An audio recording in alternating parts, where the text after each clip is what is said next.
dois construire un carré lorsque tu connais la longueur d'un de ses côtés. Je te montre comment faire.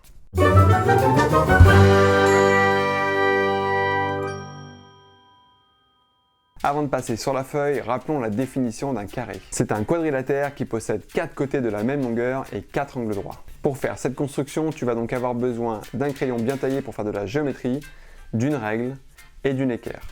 On est prêt, on peut maintenant passer sur la feuille pour aller faire la construction ensemble. Avant de passer à la construction, même si tu sais à quoi la figure va ressembler, tu peux prendre le réflexe de faire un dessin à main levée. Je dois construire un carré, je dessine donc un quadrilatère qui ressemble à un carré. Il s'appelle ABCD, je nomme les sommets A, B, C et D en respectant l'ordre des lettres. Je code les angles droits et j'indique sur la figure avec un codage que les côtés ont la même longueur, 7 cm. Je commence par tracer le côté AB de longueur 7 cm.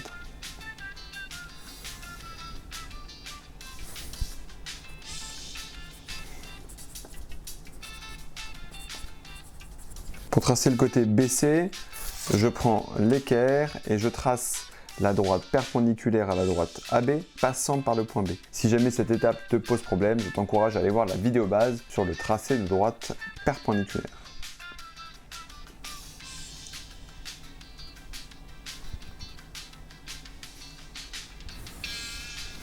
Avec la règle graduée, je mesure maintenant 7 cm sur la perpendiculaire à partir du point B.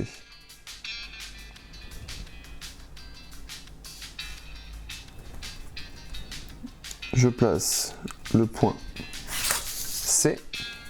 Pour tracer le côté CD, je prends l'équerre et je trace la perpendiculaire à la droite BC, passant par le point C.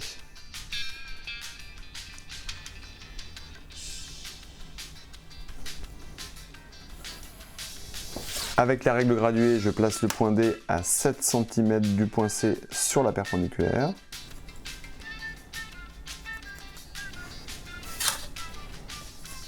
Et pour terminer la construction, j'utilise la règle pour tracer le côté DA.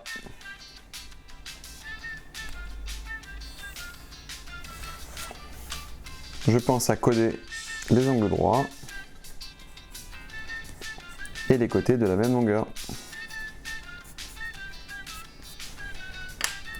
Voilà, tu sais maintenant construire un carré avec ta règle et ton équerre lorsque l'on te donne la longueur d'un de ses côtés. On termine avec quelques remarques. La première, c'est que pour réussir, il faut maîtriser parfaitement le tracé de droite perpendiculaire passant par un point. La deuxième, c'est que dans la construction du carré ABCD, j'ai commencé par tracer le côté AB, mais j'aurais très bien pu commencer par n'importe quel autre côté. Enfin, il existe une autre méthode pour construire un carré en utilisant un autre outil, le compas. Mais je te montre comment faire dans une autre vidéo de construction. Voilà, il te reste maintenant à t'entraîner, car souviens-toi, si tu veux devenir bon en maths, il faut faire des maths. Alors tu peux prendre une feuille blanche, te donner quelques longueurs et construire des carrés. À bientôt!